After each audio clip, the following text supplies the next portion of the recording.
अस्सलाम वालेकुम दोस्तों।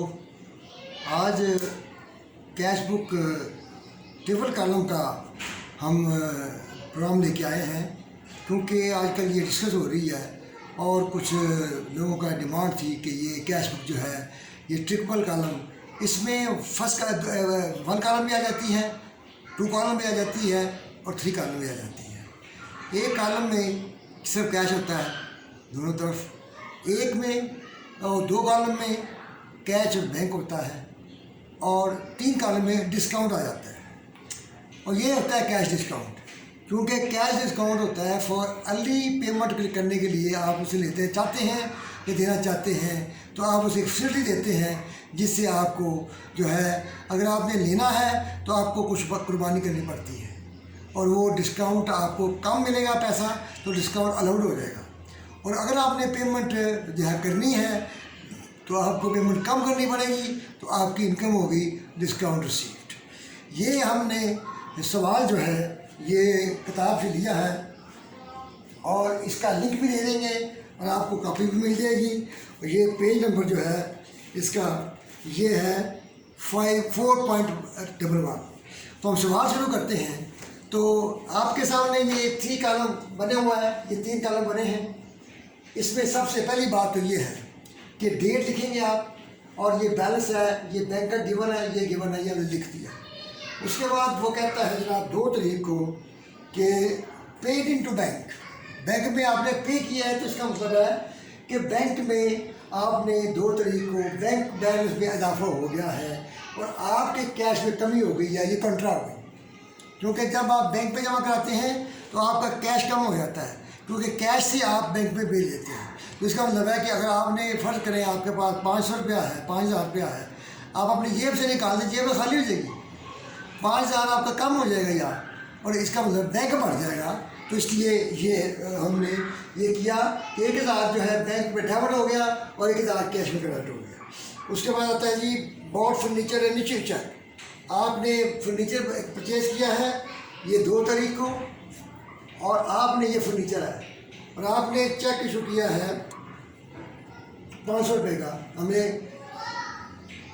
Board furniture cheque issue cheque 500, ये कैश में कैसे आ गया यार? Board furniture and issue cheque 2000, board furniture and issue cheque 2000, ये ठीक है जी। फर्नीचर में 2000 इशू किया बैंक से, ठीक हो गया कि बैंक में इशू आपने कर दिया। उसके बाद ये क्या है, ये परचेज गुड्स फॉर कैश, आपने परचेजेस की है कैश में, कोई मसला नहीं है, ये सिंगल कॉलम वाले काम है, परचेज गुड्स फॉर कैश।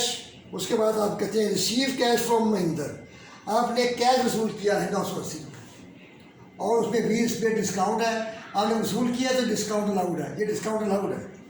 इसके बाद आता है जनाब कि डिस्काउंट अलाउड के बाद कैश सेल, सिंपल है, ये 4000 कैश सेल हो गई। और उसके बाद आती है पे टू अमानत बाय चेक, आपने पेमेंट की है 16 तारीख को और 16 तारीख को चेक से पेमेंट किया है, तो 1450 रुपये आपने पे किए हैं, 50% डिस्काउंट है और 1450 रुपये की अमानत ऊपर। हाँ जी, ठीक हो गया जी, ये डिस्काउंट आकर रिसीव हो गया आपका।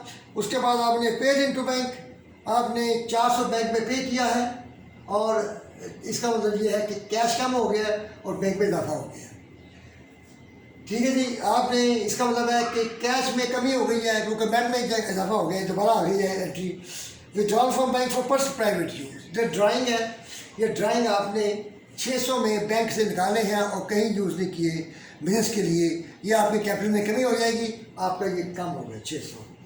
उसके बाद आता है जी receive cheque from Patel, Patel से आपने चेक वसूल किया है और पटेल का आगे देखेंगे तो वो 26 को चेक जमा कराता है, इसका मतलब उस दिन जाकर जमा नहीं कराया, तो उसका वही तरीका है कि 14 और 30 को हम कैश में देंगे और डिस्काउंट देंगे।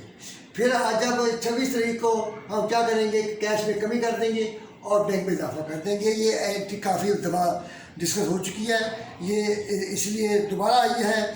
और इसका ये है कि cash cheque received but not deposit the same day, तो ये उसके बाद withdrawal from bank for office use, आपने ऑफिस यूज़ के लिए किया है तो इसका मतलब है कि 2000 ऑफिस यूज़ के लिए विड्रॉ किया है बैंक से, तो आपका कैश में इजाफा हो जाएगा और यहाँ पे बैंक में कमी हो जाएगी। और उसके बाद आपका है पेड बाई रेंट 800, और इसके बाद आपने ये टोटल करना है इन 2 कालमों का। इसका कालम इंडिपेंडेंट टोटल करना है, इसका कालम टोटल करना है डेबिट साइड, इसका डेबिट साइड टोटल करना है, और इसके बाद ये फिगर यहाँ लिख देनी है, ये फिगर यहाँ लिख देनी है। इस फिगर में से आपने जहाँ तक की फिगरें ये माइनस करनी है, तो ये आ जाएगा टोटल बैलेंस। और इस तरह इसमें से आपने ये फिगरें माइनस करनी है यहाँ तक 800 तक, ये आ जाएगा 5980। आपका सवाल हल हो गया। और डिस्काउंट अलाउड की एंट्री, डिस्काउंट अलाउड बैलेंस नहीं होगा क्योंकि ये दोनों इंडिपेंडेंट है, इनका आपस में कोई तल्लुक नहीं है। एक डिस्काउंट इनकम है, एक डिस्काउंट एक्सपेंस है, तो इसलिए ये डिस्काउंट अलाउड 40 रुपये की एंट्री ये होगी, अकाउंट पेबल कम हो जाएगी आपकी, और अकाउंट पेबल कम होंगे और डिस्काउंट रिसीव 50 होगी। ये था हमारी कैश बुक आज की ट्रिपल कॉलम कैश बुक, और इसमें कोई मुश्किल नहीं होनी चाहिए थी। बहरहाल कोई मुश्किलात हुई हैं तो ये वीडियो जो है इसको आप पूरा देखें, और इससे आप वीडियो जो है हमेशा पूरी देखा करें ताकि आपको समझ आए। एंड तक के मिसाल पैदा होते रहते हैं और हल होते हैं, इसलिए आप इसको वीडियो को लाइक करें, शेयर करें, और दूसरी बात यह है कि इसको आप पूरी देखें, वॉच करें, और ताकि आपको आइंदा हमारी वीडियो मिलती रहे। अल्लाह ताला आपको कामयाबी अता फरमाए। मेहनत करें, थोड़ा मुश्किल आ जाए तो घबराना नहीं चाहिए, घबराने से काम हल होता हो तो ठीक है, घबराना नहीं चाहिए। मैं इसकी मुश्किलात को बर्दाश्त किया है कि अब हम कहते हैं कि चलो एक दिन और लगा दो, बच्चों को समझ आनी चाहिए, तो आप इसे समझें। अल्लाह हाफिज़, नेक्स्ट वीडियो तक इजाज़त दें। अस्सलाम वालेकुम।